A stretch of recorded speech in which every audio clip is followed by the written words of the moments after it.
Action. All right. Welcome to Monica Archondo, who owns and operates Signatures. Monica began the venture in 2008 by turning her unapologetic chocoholism into a career. I love that. It was then that Sweet Signatures began its 8-year stretch of running entirely online, resulting in year after year of smashing success. While the business originally catered to corporations nationwide, Monica's entrepreneurial spirit had her thinking even bigger. Online customers were always a name, email, and a voice over the phone, and having a passion to grow genuine relationships in business and desiring to be more personable with her customers, she wanted to build a place that could also bring the community together. After years of dreaming of the perfect space to call home, and with the support of her family, Mother Sherry, Father Fernando, and Aunt Meryl. I did meet your mother a number of times. She's lovely. It was time to build a manufacturing facility and chase her dreams on a grander scale. After years of searching and planning, the Sweet Signatures family found the perfect combination of a residential and commercial area to start phase 2 of Monica's vision. Monica expanded her passion for creating personalized experience and gifts by settling into a permanent home in Sterling, Virginia. To this day, Sweet Signatures is a family owned and operated, leaving a delicious mark in the experiences and taste buds of its customers every single day. So I am really excited to introduce Monica Archondo. Thank you so much, Bobby. It is a pleasure to be here. I feel like I am amongst family here, and it feels really good. So I'm just going to get squared away here. All right, everyone can see me and see my screen, right? All right, perfect. So I'm also going to be calling on people. You can just show raise of hands. I'm just going to be asking for some information just so I have a better idea of who I'm talking to.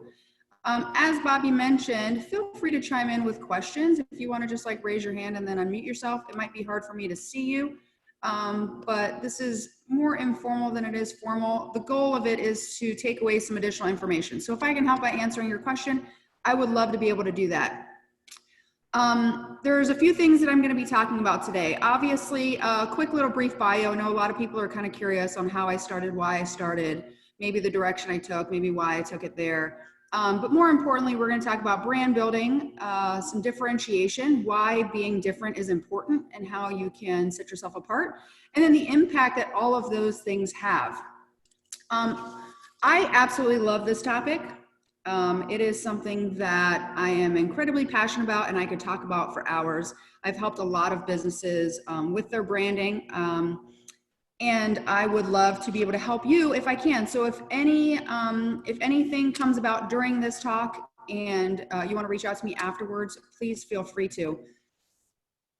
So just a little bit about me. I studied marketing management at Virginia Tech. So I do have a passion for marketing and business. That is the core of where I come from. Not baking and not chocolate. A lot of people think maybe I was like baking with my grandma or something like that. And that's how it all started. But no, it's more of a business thing. I just always had that entrepreneurial spirit and kind of took it from there. So as Bobby mentioned, I started Sweet Signatures in 2008. I started it as a hobby.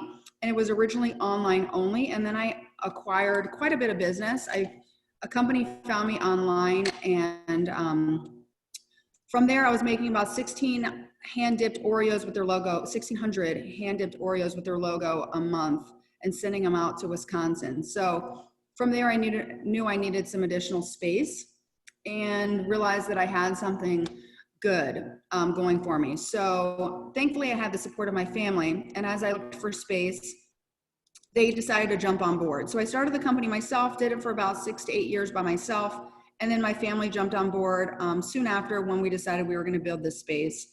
We found the space in Sterling, like Bobby mentioned, and from there it was more of we're in an industrial park, we're not in a retail center, and that is for a reason. Our goal is manufacturing more than it is foot traffic. The reason for that being is I can distribute nationwide and I don't rely on anybody to come in the front doors. And thankfully with COVID, that's worked out very favorably for us because we ship to all the different states, and people that can't make your graduation or birthday or whatever the case may be are now able to ship it. And so we're still able to help those customers. Really quickly, just to kind of give you an idea of what you're looking at there, the picture on the top left is the inside of our store. The picture on the top right is some of the products that we were selling. So just some novelty gifts to go with your treats. On the bottom right, you can see the coffee shop portion. So the coffee shop portion was actually added afterwards as a way for people to be able to sit down and relax while perhaps while they were waiting for their custom treats, or maybe just a way for us to add additional products that maybe weren't chocolate, like desserts and other things like that. So the case that you see on the far right is our chocolate case. The one next to it is our dessert case. So you can get desserts more by the slice. And then we have our beverage case on the left, and then above that are baked goods. So we did croissants, pastries, muffins, scones. We make amazing scones from scratch. So that's what you see there. And then on the left, tying it all together, obviously you see the branding there. And what it says, every family has a story, welcome to ours. And you can see throughout it all, there's a lot of browns, there's a lot of blacks, there's a lot of stainless steel, brushed nickel, and bright red. We also have chandeliers in here. That was the brand that I had put together. I wanted it to look clean. I wanted it to look classy. I wanted it to be modern. I also wanted it to be comfortable. I wanted people to feel like they're coming to hang out in your living room, not so much like a standard cafe.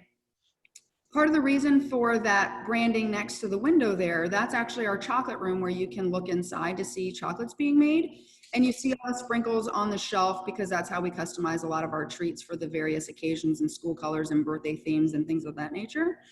But I wanted people to know that this is a family owned and operated business. It does come as a compliment. We have had numerous people ask us if this was a franchise. And I take that as a compliment because franchises are very professional, put together, and cohesive. And, but I also love the idea of sharing that this is a family owned and operated business because a lot of people do want to shop local. And I think it just has a different kind of look and feel when it's coming from a family as opposed to just like a corporation. So as you can see, a lot of what we do is branding. It is the core of our business. That's where Signatures comes from. As I mentioned earlier, we do make signature treats for people. So you can put your logo on things and customize it. But the reason I wanted to put this is because we do look at logos and I see branding on a day-to-day basis. And it can make or break your company, essentially. Some people might not think of it as a big deal, but it is incredibly important because it's the symbol that represents you and your company. So I'm going to be going into that in a little bit. Show of hands real quick, and I think I have an idea of the answer to this, but raise your hand if you are an owner of a company. Right, so a lot of you have gone through these steps before. And if you don't own your company, I'm sure there's some standards that your company has put in place for you, and we'll go over that here in a little bit. But the fundamentals is really like, what is a brand? A brand is a name, design, a term, a symbol, or other feature that really identifies your good or service, okay? And we've seen the good, the bad, and the ugly, and I'll go into some details about what that means. But without knowing anything about your company, please keep in mind, this is one of the first things that people are going to see about you. They're going to judge you on whether or not it's professional, whether it looks sloppy, whether it's classy, whether it's outdated, whether it's consistent with what they think that you do. Is it also memorable? Some people aren't going to remember your name, but they might remember your symbol if it's memorable. Is it also consistent? So some people's logo will have contractor, XYZ contractor, but their name on their email is contracting. So you want to make sure that whatever name you go with, and we'll talk about that as well, is also in line and consistent with what you're doing.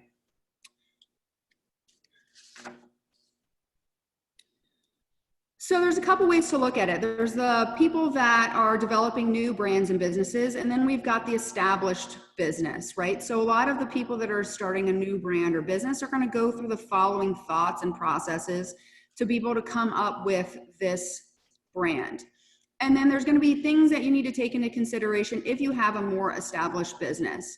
And just because you didn't raise your hand about owning your company, you guys still operate your own business. You still have your set of clients. You still need to handle them in a certain way. You obviously need to represent your company in a particular kind of way. So a lot of this will apply to you as well. So this is one of my favorites. A goal without a plan is just a wish. And what you see in that picture is the Sweet Signatures drawings along with the build out for our shop. And the way that I look at it is you have to have an idea of where you're going before you get in the car. You can't get in the car and just start driving around and hope that you end up at your destination. You might end up somewhere similar to where you had in mind, but you might not go to the exact destination that you had originally planned. And with branding, it doesn't happen overnight, and it's not going to happen in a few months. It's a process. However, the ongoing effort is going to result into the establishing the long-term relationships with your customers. So the day that you plant the seed is also not the day that you're going to be eating the fruit. And just keep that in mind. When you're starting this, you have to be patient with what you have planned for the future. Does anybody watch Shark Tank? Raise your hands, watch Shark Tank. Awesome. So for those of you that watch Shark Tank, you may have heard people say, what you have is a hobby, it is not a business. And people go into it thinking that they're going to start a business, but their plan really doesn't demonstrate that they have a company. The plan demonstrates that they have a hobby. And some of the things that I talk about today might resonate with you. And keep in mind that I'm not targeting you specifically, and keep in mind that what it is that might resonate with you isn't permanent. So you can change things if you realize that some of the things I'm saying to you might be one of the areas of improvement on your end. So because you have to think about, do you want a company or do you want a hobby? These are things that you have to think about before you start your company. So for example, XYZ company, we'll call it XYZ Floors.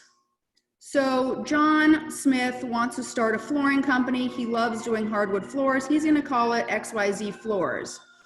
But what John doesn't think about is the fact that maybe John's going to want to do bathrooms and backsplashes with tile work down the line. So if he calls it XYZ Floors, he's really limiting himself to floors, but in a few years, what if he wants to do bathrooms and backsplashes? At that point, he's really going to have a hard time educating his customers that no, it's not just floors, it's also tiling, backsplashes, and bathrooms. If you call yourself Northern Virginia Landscaping, for example, what if you want to go into Maryland? Then what do you do? So when you're establishing your name and your brand, you definitely have to think about these things before you get too far, or you're going to get stuck. The other thing is if you are John's Plumbing, well, are you trying to grow your company to have like employees and actually have a large client portfolio? Or are you just going to take on projects as you do, your jobs, and you make enough to get by, and that's totally fine for you? Well, if XYZ, let's say his name's Steve, and it's Steve's Carpets, who's to say somebody's going to want to buy Steve's Carpets if my name is, John? They might not. So then you lose value in what you have to offer to sell when that time comes, right? You might be able to sell your machinery. You might be able to sell some of your clients, but if your website is, let's say, Steve's Plumbing, I might have to get a new URL. And if all the traffic was going there, then you're going to have to rethink things. And so the person that acquires that business the business itself is not going to have as much value. These are things that you can sort of think about and plan ahead for at the very beginning, and talk to people that can maybe challenge you with your idea before you get too far. Hey, Monica. Yes, ma'am. I have a question. So one of the things that I've always been told is when you name your business or your company, be specific about what you do. Like, don't just name it. Like, for me, it would be like, doing my website is like bobbydesai.com, right? I mean, it doesn't say anything about what I do. So that's one of the reasons why I was very specific in my brand as to what my niche is. How do you do what you said? Like, be specific so that they can look at the name of your company, know exactly what you do, but then allow for expansion.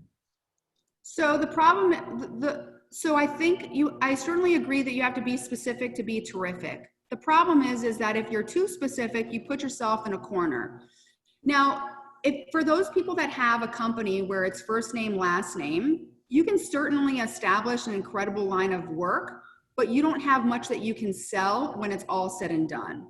Real estate is one of those things where you are the business, and we'll talk a little bit about that. Because you are the business, when you are not there, unless you have a lot of people under you, then once you change your mind and decide you don't want to do real estate, the whole real estate portfolio that you had is now gone. All the relationships are with you specifically. But if you can create a brand where people are underneath you and you have that longevity with that, then I think you're okay. But you have to realize that people are going to work with first name, last name company. I work for first name, last name company. It's not the same as saying I work for luxury fine homes or whatever. So just keep that in mind. There's a lot to be said about using your name so people that remember you, which is great for the short term. But when it comes long term and you have people underneath you, if you have that reputation, then a lot of people are going to want to say, hey, this is who I work for. But it could go the other way as well. That person then relies on the reputation of the leader to be able to move forward. So I think it has pros and cons, but I certainly agree that you have to be specific to be terrific. And that's where I think your slogan or tagline can come in. And we're going to talk about that here now. Hopefully that answered a little bit of your question, and we'll have time for some more at the end. So how to build a brand. Obviously you need to research your target audience and your competitors. You want to kind of have an idea of where you're going into this and where you're going to fit in. You can't just come up with something and be clueless as to what is going on around you. So definitely pick your focus and your personality. Do you want to be luxurious? Do you want to target children? Kind of where do you fit in that whole scheme? So that'll go in line with your business name and your slogan. So if you are, like I was saying before, for choosing your business name, if you're John's Floors and now you want to do backsplashes, keep that in mind. If you say that you are XYZ in Virginia, be mindful that if you go to Maryland, that might affect your name. A slogan is to support your marketing. So it's also going to help with your brand name. So one example that I found was Red Robin. If you don't know what Red Robin does, you're not going to know by the name. So they added gourmet burgers and brews. So now if you see like branding, it'll say Red Robin, gourmet burgers and brews. So now you have an idea of what they do and you can associate the two together. The other thing is choosing your brand coloring. I see a lot of this done pretty poorly. There's certain colors that are also really hard to work with. So for example, yellow. Yellow does not show up on white paper very easily.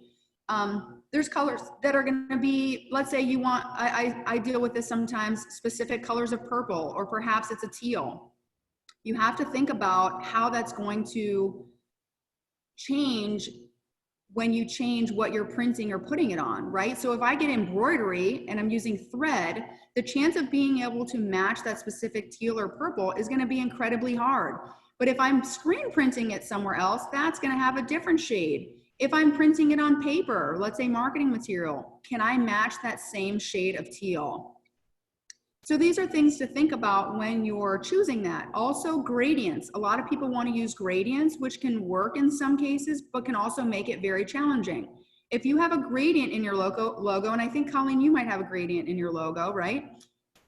It can be very effective when you're looking at it in a digital form or a print form. But if I want to have a gradient embroidered on my jacket, that's going to be incredibly difficult. So then now I have to have a black and white version of the same logo. The other thing is that you want to design your logo in a way that you have various versions of it. You don't want it just long like this, sweet signatures. That's great for like a pen, maybe a lanyard, or across the top of our building. But there's other times where maybe you want to put it on the pocket of your jacket and you need something a little bit more concise. You need it a little bit more square as opposed to rectangular. So when you're developing your branding, you want to make sure that you can have something that's a little bit more versatile across different mediums. When you're looking to do your branding and your logo, I wouldn't recommend asking a friend. Your friends and family are going to be supportive and tell you your idea is great. You need to probably talk to either strangers that can give you an honest opinion, or my best recommendation would be to go to a printer. A printer can talk to you about sizability. They can talk to you about printing in a digital format. They can talk to you about other materials that you might be printing in, and they can give you some great feedback on whether or not that specific coloring, lettering, whether it's sizable, will work. Part of the reason I actually changed my branding from the previous cursive SS to now the circle with an S in the middle is because my graphic designer came and told me when I go to size it, I'm gonna lose parts of the logo. So definitely keep that in mind as you are developing your brand. And of course, a lot of us have already crossed that bridge, but as somebody was talking about earlier, there are large companies and small companies that rebrand all the time. So don't feel like you're stuck. You can certainly modify your logo and still keep the same branding. And I think staying with the times is really important. So for those of you that already have a brand, most of everything else that I'm talking about will apply to you. Like I said just a second ago, continue evaluating your position over time. Make sure that your branding and your logo especially are still relevant and up to date. As you're figuring out what you do, make sure that you're flexible, because COVID's a great example of when people have had to pivot unexpectedly. For example, Mexican restaurants are now offering your margaritas to go. They might have a family style serving that they're offering. They might have like how-to kits. Companies that do arts and crafts, maybe you weren't expecting, you were supposed to come into the store and paint the pottery. Now it's a kit for you to paint the pottery at home. Before everything was indoor seating, now you have outdoor seating. So as you pivot, just remember you have to stay within your brand so that it all makes sense.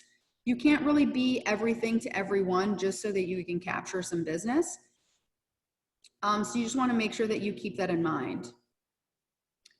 All right, internal branding versus external branding. So internal, I like to think of things as most things that you can control. The culture of your business, the communication within your management, uniforms that people are wearing. What does your office look like? I walked into somebody's office the other day and it was completely outdated. It had wood paneling all over the place and it smelled like cigarettes. That speaks volumes. I mean, if I can't even stand in there to like pay my bill, that speaks volumes to where your focus is. Granted, it's a printing company and they don't have a lot of people that walk in their office, but it's certainly going to make an impression for those people that do. So keep that in mind. Obviously, some offices have, you know, with the branding, you want the color scheme to look right. You want, if your company is nice and modern, your office probably has to be nice and modern. You don't want to have like a messy or sloppy looking office and then on the flip side expect people to think you have your act together, because it's a reflection of your company. Your personal brand can also equate to your company brand. Bobby's also a great example of that. She is her brand. So if she's mean, that's going to affect her brand. If she's not likable, that's going to affect her brand. So how you present yourself on Facebook and LinkedIn is important. I can't emphasize enough, if you don't have your LinkedIn page put together, please do so. If you need help, I have a referral for you on where you can get help on how to get your LinkedIn profile better. When I see people's LinkedIn profile, if you're not going to keep it professional, then maybe just don't have one. But for me to find you on there and then for it to not look like you took the time to update it, then, you know, that could be a negative impact on your brand. Ellie, did you have a question? No, I was saying I applauded that. Okay. LinkedIn. I do need help with LinkedIn. I have no idea how to use it and I have no idea how to be professional on it. And I tried to go on it one time and I got hit on obsessively by random dudes. And I was like, this is so annoying. So I need to talk to someone who can tell me how to avoid that or just the best steps. Sure. Reach out to me after the meeting. I have a great referral for you. She'll help you with all of that stuff. Okay, awesome. It's super important. If you're going to be on it well, or don't be on it at all, because it is a negative impression if you don't have it put together. Yeah. And so that takes me to the external side of the branding. Lots goes into this. Some of it you can control, some of it you can't control. So obviously the culture and stuff that you put out with your employees is important. The reputation that you create is important. First impressions, how people perceive you is important. One thing I want to talk about is reviews. Yelp, Google, Facebook if you have a company page, or any recommendations that you get on LinkedIn. I'll give you an example. Well, as you guys all know, people go to these resources for feedback. They want to know, before I use your services, are you any good? Are you trustworthy? Can I depend on you to provide the services? If you have a Yelp review and you have 5 stars, but only 3 people reviewed, I'm going to feel a certain kind of way about it. If you have 4 stars, but you have 100 reviews, I'm going to feel some kind of way about it. Some people are going to trust the 3 reviews at 5 stars, but it's not a very big group of people. Do you not get a lot of business? Have a lot of people not used your services? Maybe negative people didn't want to say anything. I'm not sure what to think if you have 3 stars or 3 reviews if they're all 5 stars. On the Google side, if you have 100 reviews and 4 stars, I'm going to think a lot of people have used you, a lot of people like you, and for the majority, if I have to assess, I'm going to say, I wouldn't mind working with you. The one with 3 reviews, I'm really not sure what to think. I'd probably keep looking around. If you are somebody that benefits from reviews, please take the time to reach out to your clients and ask for those Yelp and Google reviews. It is okay to ask for that. It is very important. I have it in my signature and my email. If you've had a great experience, please let us know. If you haven't, please let us know. It's the only way that we can improve. But people are judging you based on that, and you don't have a lot of control over it, but you can control how many reviews you have. I don't personally encourage people paying for it for those types of services. You have plenty of clients that would be happy to support you. They use you on a regular basis. Chris probably has month-to-month clients. Why are they month-to-month? Because he provides the services and meets their expectations or exceeds their expectations. Go to those people and get those reviews. Additionally, your staff and how they represent you online is going to be incredibly important. You want to make sure that your branding is consistent throughout all media. So if you are using, let's say on Google, they love you. They go to your website. Well, what does your website look like? Does it look like the other things that I saw on Facebook? Is it the same logo? Are things the same color? Is it the same look and feel? I'm going to be really confused if I find you on Facebook, but then I go to your website and it looks like a different company. That's not what people are looking for. People are looking for consistency. That's called professionalism. All right, before we move on to differentiation, any questions about branding? Okay, awesome. If you do, let me know. Okie dokie. So differentiation, a lot of this is obvious, but some of it might be a good reminder for you. So for those of you that didn't take marketing like I did, unique selling proposition is the key to differentiation. It's also called USP. So what does that mean? Your unique selling proposition is what makes you different. It plays to your strengths.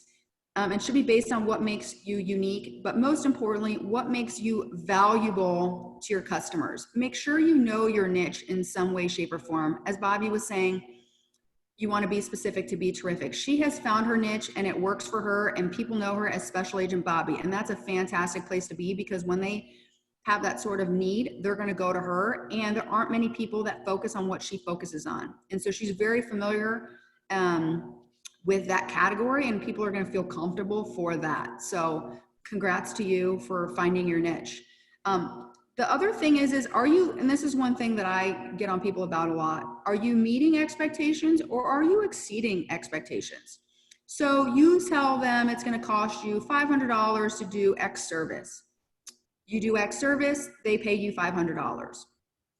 Did you exceed their expectations or did you meet their expectations? My question to you is, what did you do that actually exceeded their expectations? If I pay you $500 to do a job, I'm expecting you to do the job well. I'm expecting you to do it very well. That's why I picked you over your competition. That's why I paid you $500. So with competition, you have to deliver more than what is expected. And that's why gifts and cards and notes and messages and thank you emails or leaving a review for somebody else is really important. You want to make sure that those people that take care of you are taken care of. Please remember, it costs more to find a new customer than to keep an existing customer. Invest in your current customers. I'll use Bobby as an example because she's on the top of my screen and everybody knows her. Most of Bobby's business, I would say, comes from referrals. Is that fair to say, Bobby? Yes. So why is that? Because her customers have already had the experience with her and they had a positive experience. If she totally forgets about the customers that she's worked with, that's going to minimize the number of referrals that she's going to get. If she invests in those people and says, wow, thank you for introducing me to Sally Smith. I just put her in a fantastic house, blah, blah, blah. Maybe sends her a card, maybe even just a thank you email or something like that. That person then feels appreciated for sending her the referral, acknowledged, and will probably send her another referral. So make sure that you are taking the time to take care of the people that have taken care of you. Again, you can't be everything to everyone. Not everyone is worth your time. Not every business opportunity is a good business opportunity. You want to deliver a product. I'm sorry, you don't want to just deliver a product, you want to deliver an experience. I'm sure working with Bobby is a whole experience. I'm sure working with each of you, it's a whole experience. You're caring about the people, you're listening to them, you're delivering something that is the answer to their question. If you haven't already looked up your competition and gotten a clear understanding on why you're different or how you're different, I would challenge you to do so because that is equally important. I'm going to try and wrap up here with customer retention and appreciation.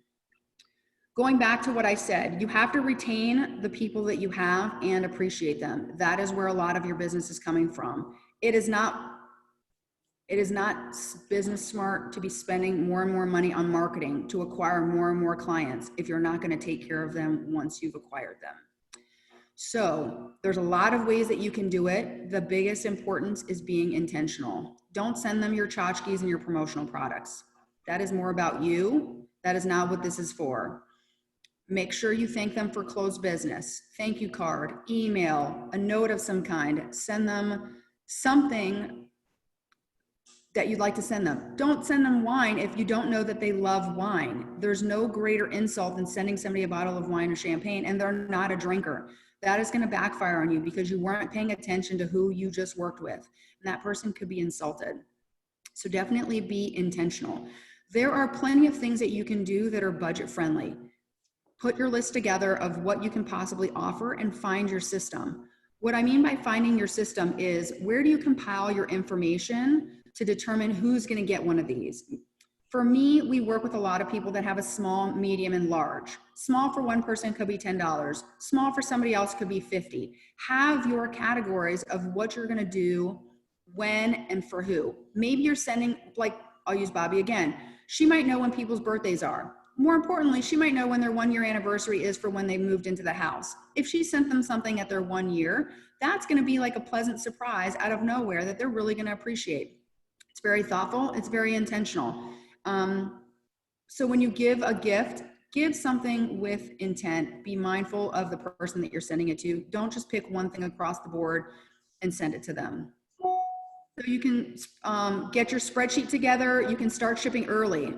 You want to get ahead of your competition. So many people send stuff during the holidays. We certainly love that, but you're not going to stand out if you do that. You're going to kind of get lost in the mix. So if you can send things out early, send them with a purpose. And remember, it's about them and it's not about you. Basically, so what does it say about you and your services? There's a lot. There's a lot for you to evaluate moving forward based on what I shared with you. There's so much more that we can talk about. Like I said, I love this topic. I'd be curious to hear if there's anything that I said today as I wrap up that maybe resonated with you that you'd like to reevaluate within your companies or within your branding. Anyone? Or not? Hey, Monica, I love the thing about the gradient. It's funny when you said that, I'm like, I really liked the way that looks, but as I'm trying to do promotional products and different things, the color scheme is really proving to be very difficult. Yep, I see that a lot with gradients. One example for me, when I created my business cards, initially they were black. This is before I opened the store. They were black and I had gold lettering. I thought gold was classy, it was metallic, it was shiny. Later I found out people with bad eyes have trouble reading it. The font that I used made it even more difficult because it was metallic. It doesn't scan well. You can't write on a black card. All these things I hadn't thought about. And so then I just changed it. The beauty of it is you can change it. You don't have to be stuck with it. You can certainly remove the gradient and make it all one of those colors. and just go with that moving forward. Just make sure it's consistent across all your material. Yeah, what we ended up doing when we ordered pins is we made them just maroon. And so, Yeah. like you said, you need to have a black and white version. And I think this, if I have a solid color, it'll be the maroon. But yeah, it's so many things you don't think about until they go into practice. And then you're like, oops. Exactly. And most people that are starting their business are great at their craft. They're not necessarily marketing people. Some people aren't even business people. They're great at landscaping, but then they start a landscaping company and they don't know how to operate as a business. Dentists, I know, are known for that. They're great at their craft, but they're not great at running an operation. So that's why the key is to know what you don't know, if you can, and to rely on people that maybe can help you with that. Like Ellie was saying, she knows that LinkedIn is not her thing. She knows she needs a resource. Find those resources. Don't try to do it all yourself.